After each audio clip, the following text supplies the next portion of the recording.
Gracias por escuchar los podcasts de Radio Nacional.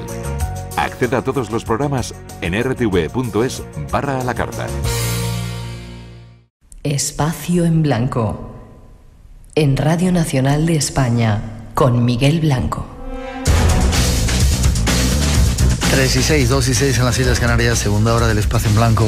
Volvemos a llenar de misterio las ondas de Radio Nacional y es un placer que sigáis ahí en directo, escuchándonos en Radio 1, Radio 5, en cualquier parte de este país y fuera de nuestras fronteras a través de la radio online. Y también nos gusta mucho que nos descarguéis en el podcast, siendo uno de los programas más descargados de toda la radio. Feliz semana, saludos desde España.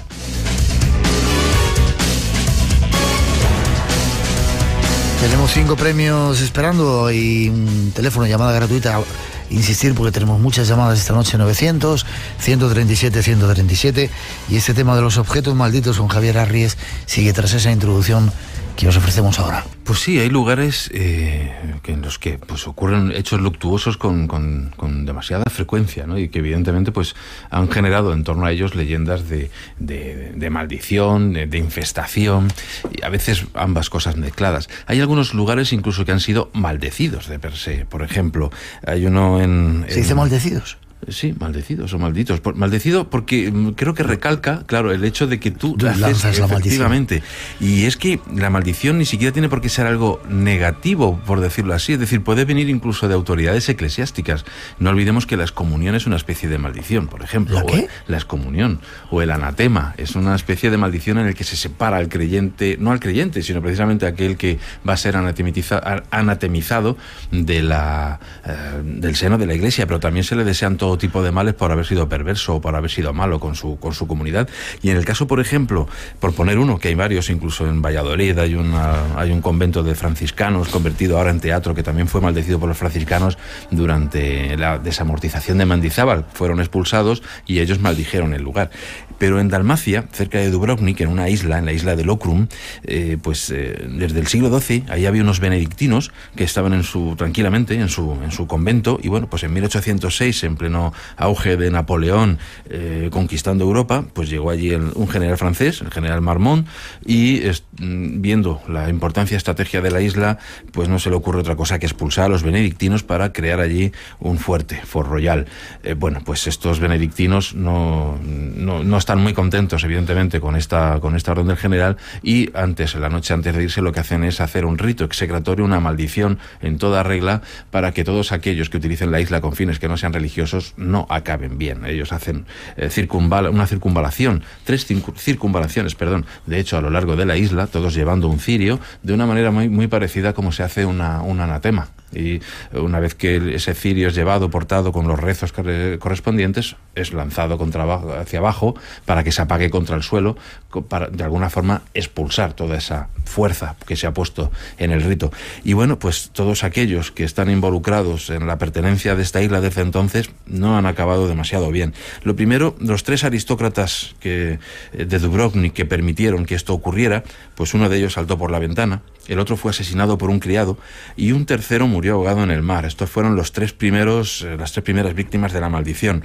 Más adelante, la isla pasó a manos de otro aristócrata que se arruinó y lo vendió a los Habsburgo. La ruina fue fulminante y tuvo que vender la isla a los Habsburgo, y a partir de ahí, pues bueno, hay una serie de muertes de muchos Habsburgo que estuvieron en la isla, que crearon una pequeña residencia allí, entre ellos, por ejemplo, Fernando Maximiliano construyó una residencia en la isla, y bueno, pues sabemos por la historia que acabó como emperador de México, pero acabó muy mal, que acabó fusilado, de hecho, por Juárez en 1867, Luis II de Baviera, que muere ahogado en un lago en 1886, Rodolfo de Habsburgo, que murió en un suicidio pactado con su amante a los 30 años, y este hombre además es hijo de la emperatriz Sisi, la famosa emperatriz Sisi, que murió también en 1898 por el ataque de un anarquista que le hundió un estilete en el pecho y tuvo una muerte pues bastante peculiar y una vida bastante dura. ¿Y ahora cómo está la isla? ¿Se puede visitar? Ahora se puede visitar, pero no, las autoridades obligan a todos a salir por la noche, no dejan que nadie pernocte, y de hecho la isla ya no es pertenencia de algún de ningún particular. Se puede visitar el fuerte, se pueden hacer algunas actividades por allí, hay un pequeño bosque donde se pueden hacer paseos y rutas más o menos turísticas, y bueno, parece que la maldición no está haciendo ningún efecto, pero como te digo, está prohibido pernoctar allí de noche. ¿Es la Isla de los Muertos esta? No, esa es Poveglia, pero los italianos, los venecianos, que es donde está realmente la isla, allí en la laguna... sitio muy peculiar ese, ¿no? Mucho, pero yo creo que se está confundiendo. Aquí en España y en otros lugares se habla de la Isla de los Muertos, de la isla de Poveglia, como una isla en la que pues prácticamente la tierra es el humus resultante de los cientos, centenares de cadáveres de aquejados por la peste que asoló Venecia en la Edad Media, y sin embargo dicen también que los marineros no van a la isla a pescar porque se pueden enredar los restos humanos en las redes, que no se puede ir a la isla. No es cierto, a la isla puedes ir, lo que pasa es que no suele haber transportes, tienes que contratar alguna barca o alguien que te lleve, y de hecho se está confundiendo en realidad con la isla del Lazareto Nuevo, donde sí han aparecido pues enormes fosas comunes llenos de la gente que era afectada por la peste, y ahí apareció además aquella famosa vampira veneciana que fue portada de los periódicos no hace mucho, justamente en esa isla del Lazareto Nuevo.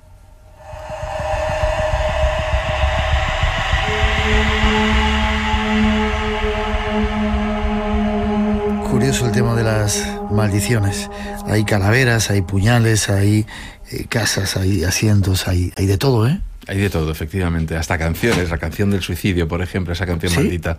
Sí, una canción que escribió pues un autor húngaro, bueno, la escribió en 1933, dicen algunos que llevado por una decepción amorosa, se iba a casar con su novia, y cuenta la historia que esta mujer, al escuchar la canción, una canción de una lírica tremenda, muy bonita además, se llama Domingo Triste, traducida del húngaro al castellano. Y este hombre, Retsu Seres, pues habría compuesto esta melodía en 1933. Su novia volvió a él después de escucharla, llevada por la lírica de la canción, pero dicen que una semana antes de la boda se suicidó. El propio Retsu acabó pues mal, se tiró por la ventana de su apartamento en Budapest y no murió en el accidente. El caso es que lo consiguió poco después en el hospital, y esto sí se puede constatar, colgándose con un alambre. Estaba empeñado en quitarse la vida. Y el tema de la maldición es que, bueno, pues aparecieron en Hungría muchos suicidas que tenían pues desde la partitura de la canción, o habían puesto notas de suicidio mencionando la canción, o incluso se hablaba de algunas personas que se habían muerto después de escuchar, se habían quitado la vida suicidándose después de haber escuchado la canción. Se habla, por ejemplo, de 2 casos de gente que después de haberlo visto, de haber oído la canción, tocarla a músicos en la calle, pues se habían quitado la vida. Mejor no escucharla. Hablando de música, llega casi para terminar Paganini.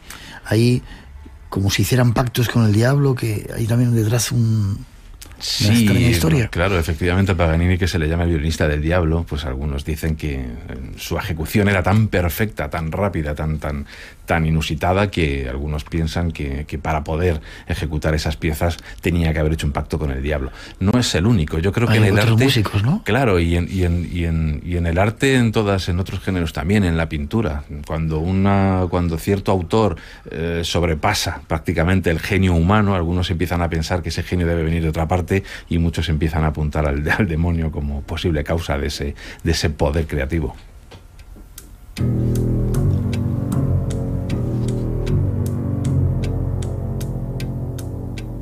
Terminamos, Javier. Hay un montón de preguntas que nos han hecho. Yo creo que vas a tener que venir otra vez. Si había objetos malditos made in Spain, el que más te haya llamado la atención a ti de estas maldiciones, y cómo librarnos de ellas antes de que te vayas. Wow. Muy breve si puedes. Bueno, pues el objeto que más a mí particularmente el que más me gusta, pero no por lo maldito que sea, sino por estética, es la caja Dubik. Por estética, porque es pero estética filosófica, por decirlo así. Es que es una caja asociada al hebraísmo y a la cábala hebrea, que se supone que contiene un dibu, que es una especie de alma en pena, según la religión hebrea, y bueno, pues toda la leyenda asociada asociada a esa caja Dibu que contiene una piedra con el Shema Israel, con la primera palabra de ese Shema, que es una de las oraciones más populares dentro del hebraísmo, y todo lo que le rodea relacionado con la cábala centroeuropea, pues a mí me encanta, y es un tema apasionante que además ha dado lugar a una película de posesiones, precisamente. Pues quizá tengamos que hablar en otro momento de ello. Dime cómo librarnos de las maldiciones aceptando que existen. ¿Hay algún sistema? Pues muchos... O mejor no creer en ello. Eso sería una buena... Porque quizá mucho de ello sea autosugestión, ¿no? Sí, en muchos casos uno puede comprobar, como te digo, después de analizar muchos casos, buena parte de ellos ves que bien han sido inflados, por decirlo así, por prensa que pues ha cogido algo que ya tiene una leyenda, pero lo ha hinchado mucho. Es el caso del diamante Hope, por ejemplo, que sí tiene cosas muy curiosas, pero luego le han atribuido propietarios que no tiene. En otros casos también ves que a determinados propietarios, en el caso de las muñecas, por ejemplo, suele ocurrir que los propietarios que adquieren esas muñecas tienen determinada tendencia a sugestionarse y que evidentemente creen que esa muñeca puede afectarles de algún modo. Evidentemente ya vienen con esa historia, con esas muñecas, y ellos muy probablemente pues la alimentan. ¿Pero alguna fórmula, si no? Pues en el caso, por ejemplo, de quemarlos, muchos dicen que sería erróneo quemarlos. Yo creo que para esos casos hay rituales de limpieza en los que se pretende limpiar el objeto y luego destruirlo.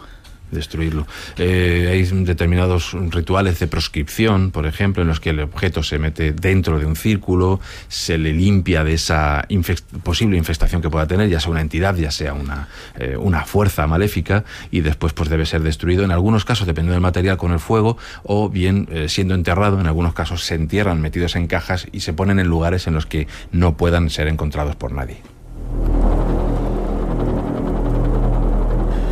Gracias por haber estado con nosotros. ¿Forma de contacto?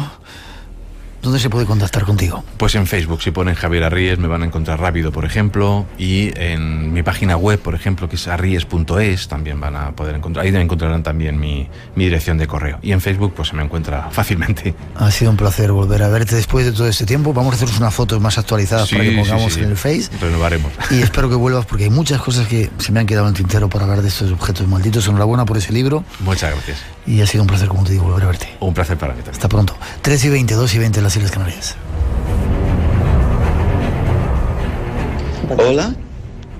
Hola, soy Raymond Moody.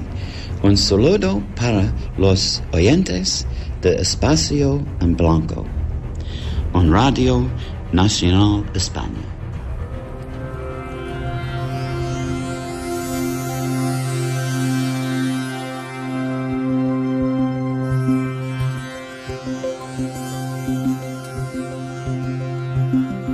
Ya faltan solamente 2 semanas para esa cita que tenemos con la vida después de la vida en Albacete. Nos ponemos en contacto con Rafael Campillo, parte de los organizadores. Buenas noches, Rafael.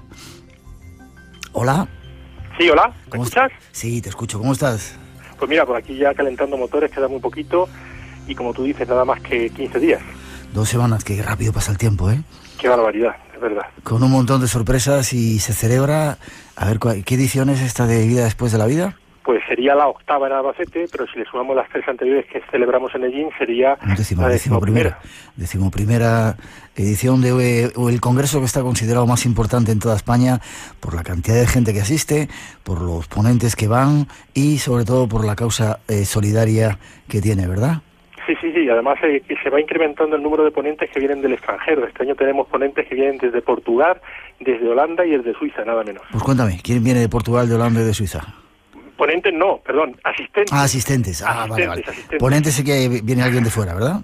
Sí, viene un doctor cardiólogo, el doctor Pim van Lomer, que viene desde Holanda, que está considerado como uno de los mayores investigadores europeos de las experiencias cercanas a la muerte. Entonces es un lujo tenerlo aquí en el Congreso por primera vez en España. Por primera vez en España. Sí, han cambiado muchas las cosas desde que Raymond Moody, que también ha estado en ese Congreso y estuvo en nuestro programa, empezó a dar los primeros datos de ese túnel y de esas experiencias que había, ¿verdad? Ahora ya las investigaciones son mucho más refinadas y tenemos muchos más datos de lo que ocurre después de la vida. Sí, además lo importante de esto no solamente que los investigadores vengan y que sean científicos y que sean médicos, sino que están empezando a publicar en revistas científicas consideradas como muy serias, como es el caso, por ejemplo, de la revista Lancet, donde publicó el artículo Pim Van Lommert hablando de que la conciencia no se encontraba en el cerebro, que se encontraba fuera del cuerpo. Ajá. Entonces, eso es lo importante también, que tienen un carácter científico avalado por esas revistas que sin ningún tipo de dudas pues son de las mejores y de las más serias, ¿no? Ajá. Si queréis disfrutar de un fin de semana especial en Albacete, dentro de 15 días, tomar nota, enseguida vamos a dar una página web. Dime a alguien más que venga y a disfrutar de algunos de los ponentes que van a estar, sí. Gente que es capaz de ver también esos espíritus como... Miquel Lizarralde va a estar en esta ocasión también por primera vez en el Congreso. Es una persona que tiene unas cualidades y unas capacidades para comunicarse con el mundo espiritual increíble. Yo lo he visto trabajar y aunque es discípulo de Marilyn Rosner, la verdad es que no tiene nada que envidiar a Marilyn, lo hace perfectamente y además lo importante también que lo hace en castellano, ¿no? Que siempre el mensaje es mucho más directo. Ajá. ¿Quién más? Además estará también Sor Blanco Soler, también una amiga del Congreso que estuvo en las 2 primeras ediciones en Ellín y que por primera vez viene a Albacete y que nos hablará de por qué se quedan esos espíritus y no trascienden hacia esos otros planos de luz, que bueno, que es la incógnita que todos tenemos, ¿no? Porque pasan los fenómenos de fantasmas, poltergeist y demás, y no van esos espíritus donde tienen que ir. Bueno, parece que Sor Blanco lo sabe y nos lo va a contar a nosotros. Algo delicioso de escuchar seguro. ¿Y más sorpresas? Sí, bueno, viene también un antropólogo muy importante a nivel nacional, que es el doctor José María Ferigla. Además, habitualmente escribe en distintos diarios sobre notas de ciencia y antropología. Es un estudioso de las sustancias enteógenas y, bueno, viene hablando de los estados expandidos de conciencia, que también es un tema muy interesante que en otras ocasiones también hemos tratado en el Congreso.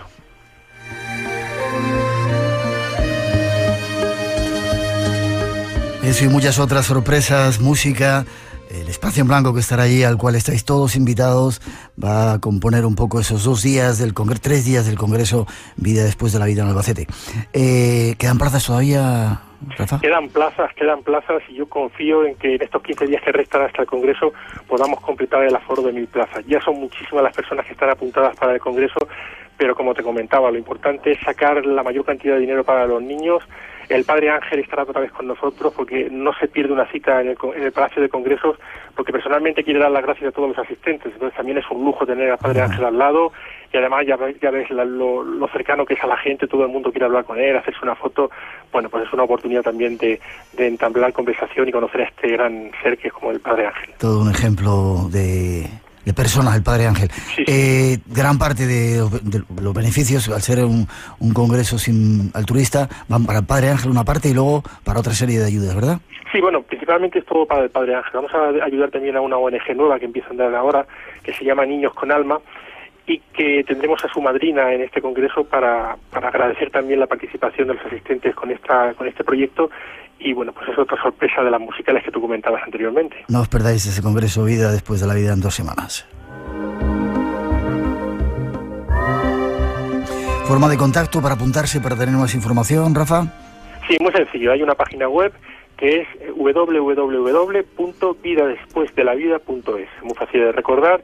Aparte de información de todos los ponentes, de los que no he nombrado y de los que estuvieron incluso en ocasiones anteriores, pues tenéis todos los pasos necesarios para hacer la inscripción, como en años anteriores, y que es muy sencillito de hacer. O sea, que no dejarlo para el último día, porque es una oportunidad única de compartir y de conocer a gente de toda España. Vida después de la vida, www.vidadespuesdelavida.es. Ahí os esperamos en ese Congreso Solidario.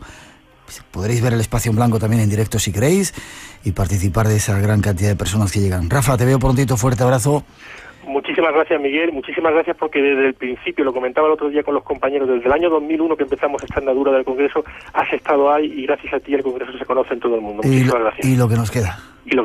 Fuerte abrazo, gracias a ti. Un fuerte abrazo, buenas noches. Hasta pronto.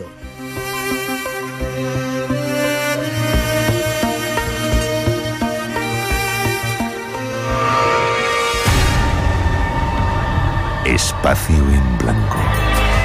La madrugada del sábado al domingo a las 2 con Miguel Blanco en Radio Nacional.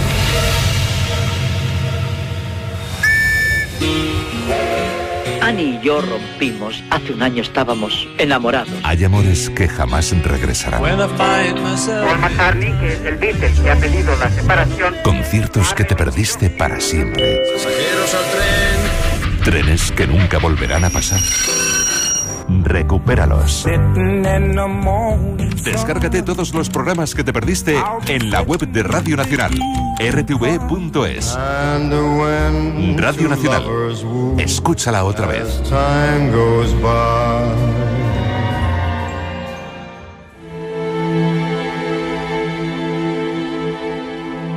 Mi hermano y yo dejamos de hablarnos hace más de 20 años. La causa fue una simple discusión familiar. Pero lo cierto es que aquel día perdí a mi hermano. Salió por la puerta y nunca más volví a verle. Hasta ayer.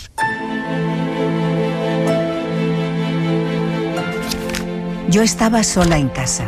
Leía una revista en el sofá cuando de pronto entró en el salón y se quedó de pie frente a mí, mirándome fijamente. Vino a pedirme perdón, a decirme que se marchaba, pero no habló. Porque los cuerpos astrales no hablan. Pero yo le escuché. Él se limitó a acariciarme con sus ojos y muy despacio, igual que entró, abandonó la estancia dejándome sola y temblando con lágrimas en los ojos.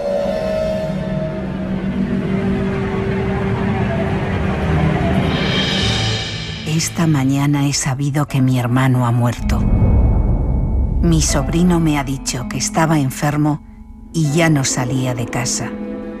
No me he atrevido a contarle que eso no es cierto, que ayer vino a verme y se despidió de mí.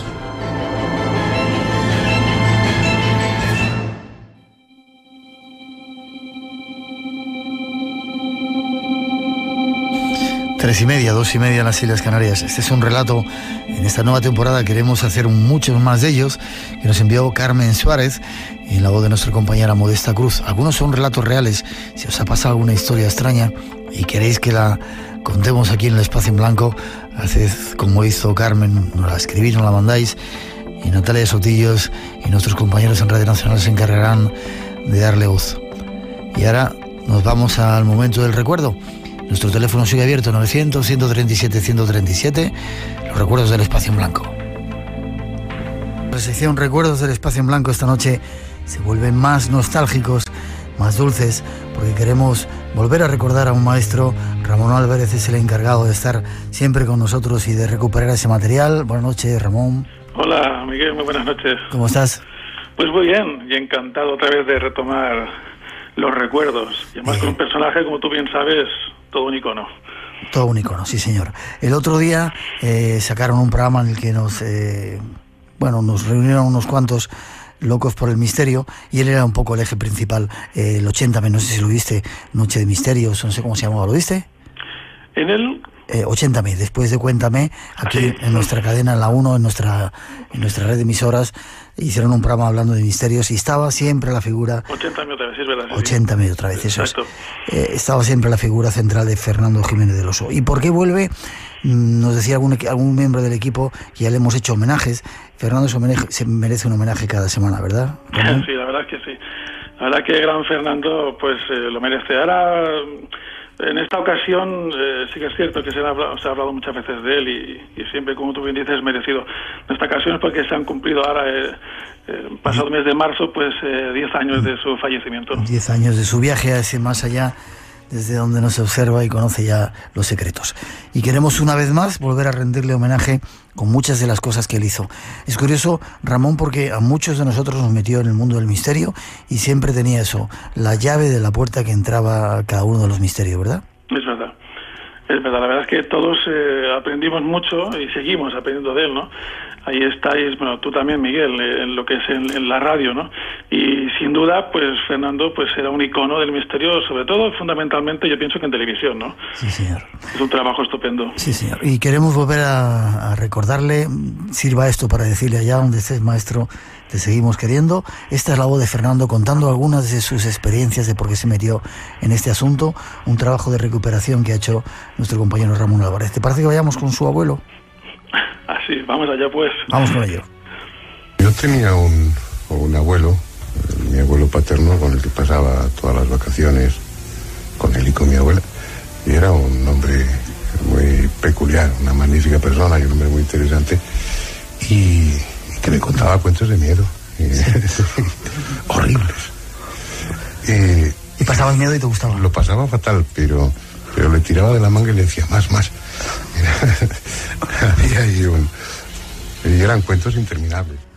Su abuelo le contaba extraños cuentos, ya le gustaba. Esa fue un poco la forma, no de entrar, porque él estaba ya metido, pero por ahí fueron sus primeros pasos en este camino, ¿verdad, Ramón? Exacto, ahí una de sus, lo había comentado más de una vez, una de sus influencias infantiles pues fue esta, ¿no? Uno de sus abuelos, el paterno en concreto, que le contaba estas historias terroríficas, y él pues se quedaba, como él decía, ¿no? Más, todavía más quería saber, ¿no?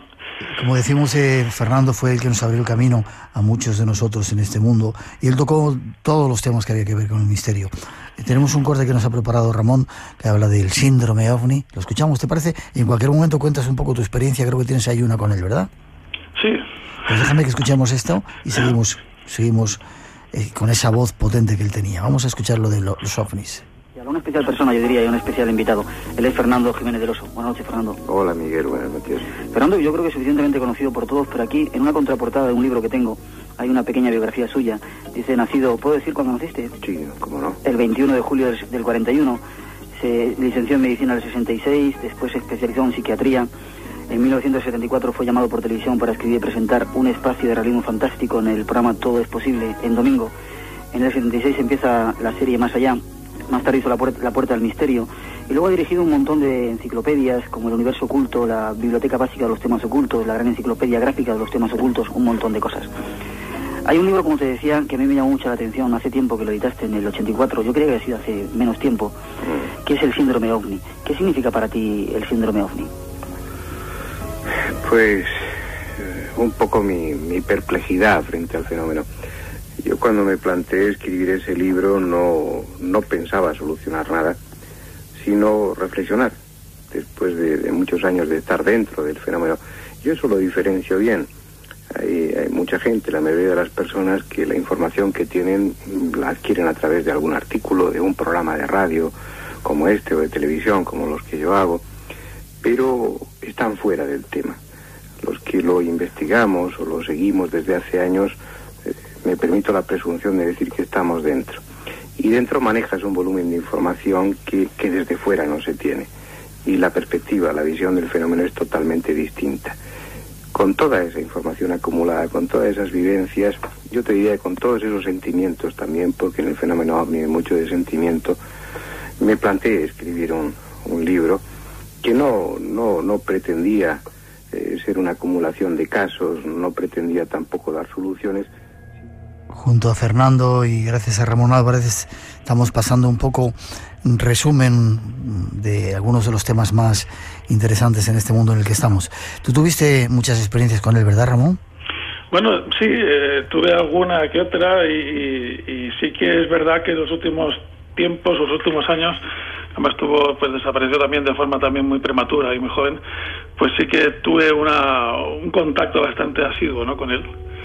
Es cierto. ¿Y algo extraño te pasó con él? Bueno, extraño, sí, la verdad es que es algo que me no sé cómo decirte, es un episodio que yo, la verdad es que me hizo mucha ilusión, ¿no?, de poder, de alguna manera, él estaba, a ver, él tú sabes que había escrito un guión para sí. Historias para no dormir. Sí. Y bueno, una de las veces que hablábamos, y yo la llamaba a casa muchas veces y charlábamos largo y tendido, y una de ellas, preparando para una entrevista además, pues me comenta que bueno, que en aquel capítulo de Historias para no dormir que él escribió, que se llamaba El Regreso, además es un capítulo que se emitió en el año 67, pues que no, hablando, dice, mira, oye, pero vamos, pues no pude ni siquiera verlo cuando se emitió, porque creo que salía de la consulta o algo así. Te decía Fernando, ¿no?, que no lo había visto él. No lo había visto. Ajá. Curiosamente, no lo había visto. Y yo decía, ¿cómo puede ser esto? Digo, no. Digo, ni en el momento de su emisión, no, ¿qué va? Dice, llegué a casa que justo estaba acabando el capítulo, ¿no? No lo pudo ver y como no se repuso en televisión, o si, pues no pudo ser, ¿no? Y a ti que te gusta investigar, te pusiste a la tarea, ¿no? Claro, la televisión española pues tuvo el gran acierto de crear un canal, no quiero enrollarme mucho, Miguel, pero es que es para explicar un poquito, creó un canal temático cuyo nombre era Canal Nostalgia, donde se emitían programas de archivo de televisión española, son auténticas joyas. Pasaron por ese canal pues desde Más Allá, pues Estudio Abierto, Historias para no dormir, El hombre y la tierra, en fin, auténticas maravillas, ¿no? Y emitieron, bueno, es un canal que emitió del año 97 hasta el año 2005. Eso se emitió pues vía satélite, por la desaparecida vía digital. Y luego el sucesor, recordemos que el sucesor de Canal Nostalgia fue el canal Televisión Española 50, que como todos saben, pues se hizo para conmemorar los 50 años de aniversario de Televisión Española. Bueno, pues ahí se rememoraba los programas más significativos de Televisión Española. Y ahí fue donde encontraste ese capítulo, El Regreso. Exactamente. ¿Lo grabaste? En uno de esas emisiones de Canal Nostalgia conseguí el capítulo Regreso, que es un guión guiones de Narciso Ibáñez Serrador, que firmaba con el seudónimo de Luis Peñafiel, pero estaba basado en un cuento de Fernando Jiménez del Oso. Ya. ¿Y lo grabaste o...? Lo grabé en VHS. ¿Sí? Parece ser que, no sé si alguna persona más pudo hacerlo, o yo no me he encontrado con nadie más, porque además luego se editó en DVD años después, y ese capítulo no está en la edición de DVD, ¿no? No se añadió, pero yo lo pude grabar, y bueno, le mandé a casa a Fernando la cinta. Digo, mira, Fernando, tengo una cosa que mandarte, no sé si mandarte a la redacción. Dice, mira, como a veces llega mucho material, se pueden perder cosas, se traspapelan, dice, mándamelo a casa. Le mandé a casa, él no sabía bien lo que era, y bueno, pues te puedes imaginar, ¿no? Cuando recibió la cinta me llamó enseguida a casa, dame las gracias, la visionó. Y bueno, te estoy hablando, Miguel, esto me emociona un poco porque esto ocurrió muy poquito tiempo antes de fallecer, ¿no? Es por eso que viene un poco el recuerdo, ¿no? Por fin pudo ver ese capítulo del Regreso, donde él seguramente regresó a segundo suyo. Espera un poquito. Espacio en Blanco. Tu cita con el misterio en Radio Nacional. Esta noche recordando de nuevo, gracias a Ramón Álvarez, esta sección de recuerdos del Espacio en Blanco, valga la redundancia, Fernando Jiménez del Oso. Déjame que sigamos un poquito más con más temas potentes que él tocaba y con esa voz nos alumbraba y nos iluminaba con su experiencia. Un corte más de los que tú has rescatado de ese archivo. Vida después de la vida. Un psiquiatra como tú, ¿qué opina de la experiencia de vida después de la vida? ¿Hay otra vida después de esta? ¿Me lo preguntas para que te dé una respuesta tajante? Si pudieras. Tú sabrás que... Cuéntame. ¿Qué es lo que te pasó? No me das cuenta, pero fue una experiencia muy curiosa aquella. Sí. Bueno, tú has estado con una experiencia de esas de casi muerte o cercanas a la muerte. Tú, a nivel subjetivo, a nivel de sentimiento, ¿qué piensas? ¿O qué sientes? Yo estoy convencido, siento que hay algo más. Yo con todos los que he hablado que han pasado por esas experiencias, todos cambió su vida en ese sentido. Luego en la práctica a lo mejor no. Inicialmente en las primeras semanas es un fenómeno que te conmueve hasta lo más profundo, pero luego la realidad tira de ti con mucha fuerza y te acabas integrando otra vez. Pero para ninguno de ellos había duda, ninguna. Para ellos esa otra realidad era más real que esta en la que estamos viviendo en este momento. Yo me fío de esos testimonios. Como persona normal no sé lo que hay después, por mi relación con durante 12 o 13 años con el espiritismo, por lo que sé y por lo que he seguido, pues todo lo que tiene que ver con la transcomunicación, por experiencias mías pequeñas, acumuladas.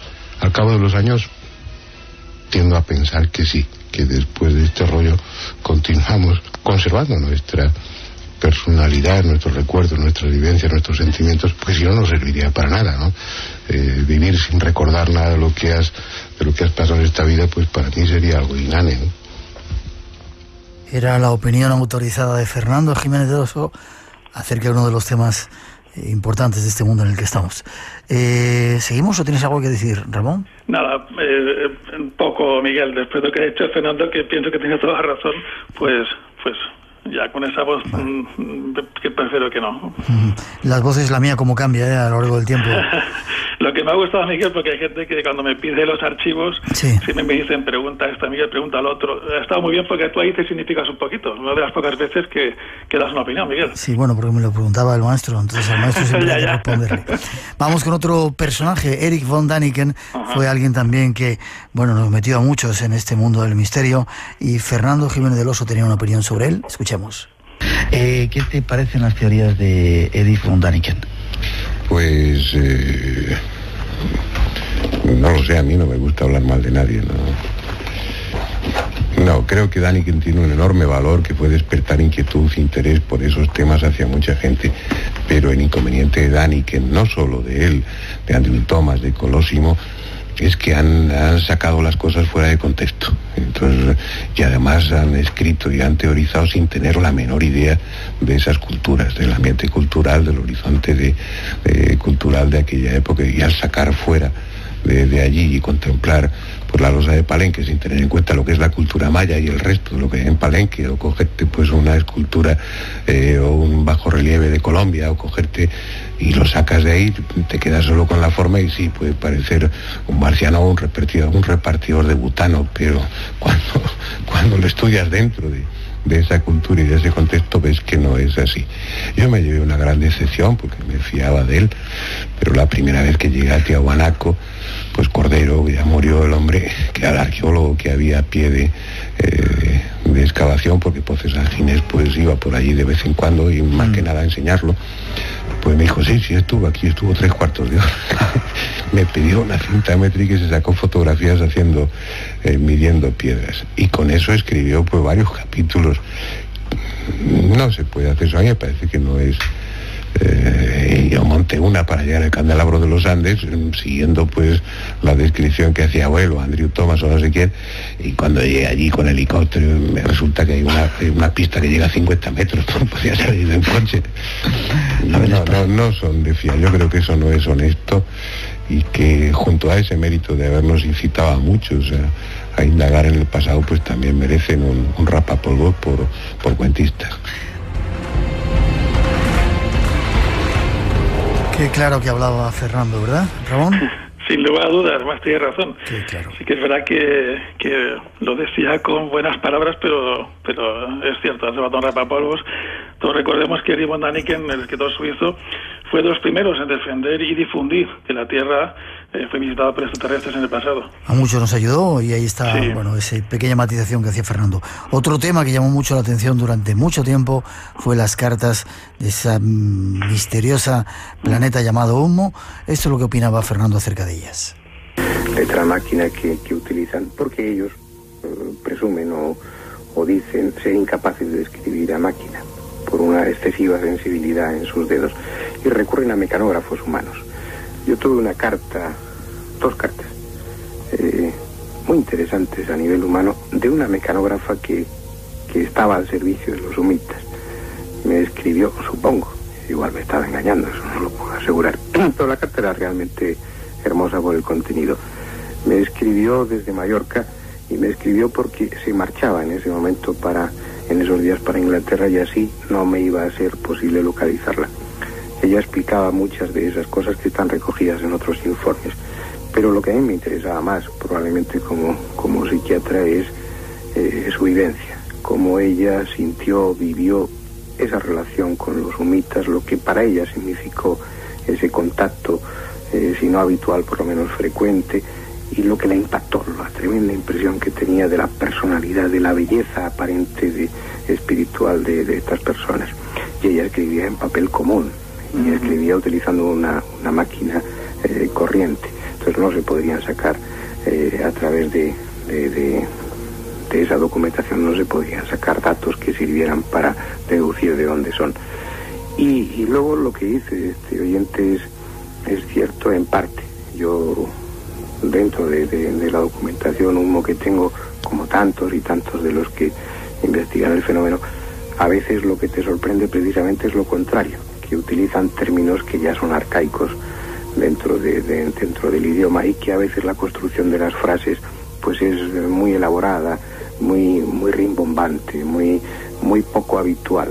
No es una forma común de escribir, lo que también pues te induce a pensar lo contrario de lo que el oyente decía. Pero es un tema extraño. Cabe la posibilidad de que realmente sea una manipulación organizada por un grupo, no por un individuo, por un grupo potente en lo que se refiere a conocimientos y a medios. Podría argumentarse pues un estudio sociológico. Ahí está la opinión de Fernando Jiménez del Oso acerca de las cartas de humo. Un grupo, una prueba sociológica quizá, lo que estuviera detrás. A lo mejor, Ramón, deberíamos de rescatar de nuestro archivo, de tu archivo, de recuerdos del espacio en blanco, algunos temas puntuales de opiniones de este asunto sobre humo, ¿te parece? Uy, me encantaría. Vale, este verano vamos a México. Hay un lugar allí de nuestros favoritos, Palenque, ahí está la losa de Palenque. Fernando, muchos defienden o han defendido que es un astronauta lo que hay ahí. Fernando Jiménez del Oso nos tiene algo que contar con respecto a ello. Me baso fundamentalmente en esos trabajos, en esos textos, y eso te lleva a veces a excepciones, como el tema del astronauta de Palenque. Fíjate si se ha especulado. Bueno, pues vale, si coges nada más que la losa y prescindes del resto de la cultura maya, pues sí, eso puede ser un señor en un cohete.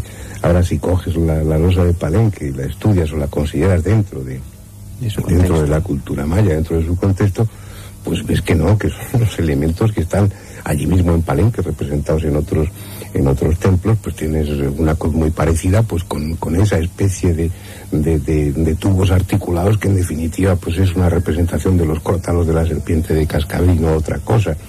Y que ahí donde está sentado el astronauta pues es el monstruo de la Tierra que devora el sol cada atardecer, como está en todos los otros templos. No hay, si te quedas solo con la forma, pues sí, acabas viendo cápsulas espaciales, acabas viendo escafandras, acabas viendo equipos de respiración, acabas viendo lo que tú quieras. Si lo estudias dentro del contexto y con conocimiento de causa, pues ves que no, ves que todo eso tiene una explicación simbólica, tiene una explicación religiosa, y no tienes por qué recurrir a los extraterrestres. Y luego hay algo que tú comentabas y a mí me parece importante, y es que cada adelanto, cada paso que da la humanidad. Qué sabio era y es, ¿verdad? Cómo ponía las cosas en su sitio, cómo daba el punto de vista correcto, no sacar las cosas de contexto. En este mundo nuestro, bueno, en ningún caso, pero en este mundo nuestro, pues te puede llevar a equivocaciones. Hay un tema más, no sé si quieres decir algo. No, decir eso, que era, Fernando, tú sabes, un apasionado de los misterios del pasado, de las civilizaciones antiguas, culturas americanas. Eso lo tenía muy estudiado y me gusta, ¿no? Me gustaba mucho por eso, ¿no? Porque era también mi objetivo las cosas, ¿no? Claro, y se le ocurraba, ¿no? Es de esos que veía fotografías. Ahora últimamente a través de internet se puede viajar a todos los sitios. Él iba allí, iba a caballo, entraba en la tumba, veía los sitios y sacaba conclusiones. Otro tema, otro enigma que ha suscitado mucho interés es el tema de los círculos, de las cosechas. Veamos lo que dice Fernando acerca de ello. ¿Y crees que podemos estar a punto de tener un descubrimiento que cambie la historia, nos dé una perspectiva más clara sobre las cosas? Los tenemos, y lo que pasa es que no sé qué pasa, pero no se presta atención. El tema de los círculos de las cosechas es extraordinario. Es uno de los acontecimientos más importantes de finales del siglo pasado y de principios de este en el que estamos. Eso es impresionante. Pero sin embargo, preguntas, la gente ya ha perdido la estupidez de los dos jubilados haciendo circulitos. ¿Y por qué puede ser eso? ¿Y a alguien a quien le interesa que demos atención a esos sucesos tan extraordinarios? Porque en los periódicos no hay gente que esté preparada a este nivel. Generalmente los que escriben las crónicas, sobre todo, no tienen ni idea de lo que están diciendo. Y otras veces, pues porque no hay ningún interés y porque sí, realmente hay consignas. Hay consignas de que ese tema tremendo, fíjate que poco se habla de él últimamente, y los círculos siguen apareciendo. Sí, es como si hubiera una conspiración de silencio para que no se sepa lo que está ocurriendo en esos círculos o qué nos quieren decir a través de ellos. Exacto. También había una conspiración y se pensó que había algo extraño respecto al último capítulo del programa que realizó Fernando Jiménez del Oso, con un documental que hablaba de un tema súper misterioso que se llamaba Alternativa 3. Dejemos que sea Fernando que nos explique. Alguien decía que después de emitir ese programa le habían quitado la emisión, después de emitir ese reportaje le quitaron el programa en televisión, pero parece que hay otra razón acerca de Alternativa 3 y esta es la respuesta a muchas de las preguntas que nos habéis hecho acerca de ello. Me han dicho que antes de empezar a hablar contigo te preguntara, creo que ya lo he hecho en otra ocasión, ¿por qué te quitaron el último programa hablando de Alternativa 3? No me lo quitaron por eso. Yo ya sabía que el programa iba a terminar. Como había comprado ese programa una productora inglesa, la Anglia, una distribuidora, y era un programa magnífico, no lo quería dejar enlatado, así que cuando llegó el último programa pues aproveché para emitirlo. Entonces hay muchas personas que piensan que me quitaron el programa por haber emitido aquel capítulo, aquel docudrama realmente, pero no, lo que no quise es dejar de emitirlo. Y en el último programa en que se hizo lo emití. Y todavía hay gente que me pregunta por Alternativa 3 y estamos hablando de un programa que se debió emitir en el 83, yo creo. Han pasado casi 20 años. Curioso. Y todavía recibo cartas en la revista, mismas preguntando por Alternativa 3. Si no sabéis, los nuevos oyentes que se os vais incorporando a este mundo nuestro, lo que es Alternativa 3, buscarlo en internet. Era un programa que sugería diferentes hipótesis acerca del fin del mundo, muy interesante, aunque también puesto en tela de juicio. Sí, es muy interesante. Además se emitió, como bien dice Fernando, el 13 de febrero del año 83. Y si quieres explico un pelín que, bueno, lo emitió en el programa La Puerta del Misterio, como él bien dice. Vale, y a mí me había comentado muchas veces Fernando también esto, y me siguen preguntando lo mismo, ¿no? Ya no sé cómo decir que realmente él lo quería sacar, ¿no? Era su último programa, pero un poquito consistía, Miguel, rápidamente en una suerte de docudrama en el que aparenta ser una investigación periodística donde desaparecen determinados científicos que de forma extraña luego se descubre pues un plan sobre unas bases secretas en el espacio para huir de una posible catástrofe climática de la Tierra, una cosa así, ¿no? Pero muy interesante. Sí, buscar más información si queréis tener más datos de este asunto. Ramón, llega el momento casi de marcharnos. No sé cuál va a ser el próximo que vas a preparar de Recuerdos del Espacio en Blanco. No sé cuál va a ser. Tenemos ahí pendiente el que tú decidas. Un gran debate ovni que vamos a emitir este verano. Bueno, quizá manden los oyentes, ¿no? ¿Dónde te tienen que escribir para pedirte temas? Y yo te agradezco de corazón el trabajo que haces de buscar en cintas, digitalizarlo, sacar los cortes. Tremendo trabajo que te reconocemos y que te agradecemos. Pero lo sé, Miguel. ¿Los oyentes te pueden mandar cartas o mensajes? ¿Cómo pueden hacer? Bien, mensajes, pues mira, pueden escribir a espacionblanco@rtv.es. ¿Sí? Ahí me llegará todo a mí también. Y bien, al correo mío, que es ramonalvarez@misteriosdelasondas.com. Perfecto.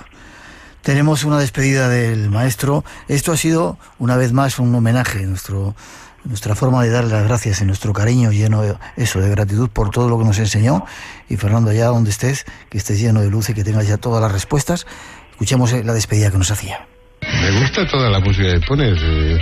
Además de siempre, siempre nos lo dices. Sí, y además es que el montaje de tu programa yo creo que es modélico para muchos y que hay mucha gente que se dedica a los medios de comunicación que debiera aprender de lo que tú vienes haciendo desde hace años. Gracias. Viniendo de ti es un... Estoy tomando notas. Gracias, Fernando. Un placer haber estado contigo de nuevo. Ojalá quieras venir. Este es tu programa, a tu casa, para cuando quieras. Miguel, sabes que te quiero mucho, somos mis amigos y que encantado, como tú quieras.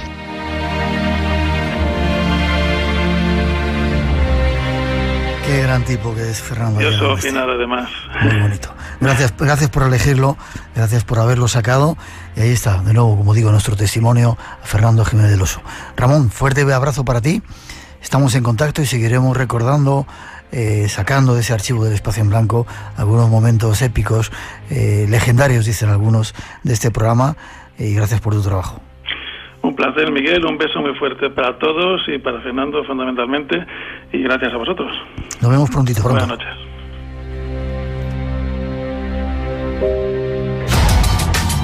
Sigue el misterio en Espacio en Blanco con Miguel Blanco. La madrugada del sábado al domingo a las 2 en Radio Nacional de España. Vamos a por los 10.000 antes de fin de año. Exactamente, queremos muchos más. Noticias, Albacete dentro de poquito, ahí queremos estar todos. Estaremos en Albacete dentro de 2 semanas, en concreto el 24 y el 25 de octubre haremos el programa Espacio en Blanco desde allí en directo y las puertas están abiertas para todos aquellos que queráis apuntaros. Simplemente entrar en la página web www.vidadespuesdelavida.es. Allí tenéis toda la información. Y un teléfono para pedir cosas de recuerdos del Espacio en Blanco, como hemos hecho ahora.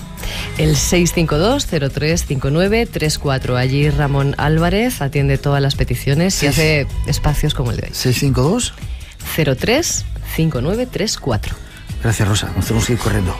Chao.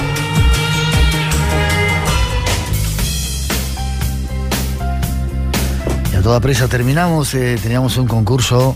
Estos son los 5 ganadores: Concepción Rodríguez de Avilés, Walquiser del Facebook, vaya nombres, ¿no?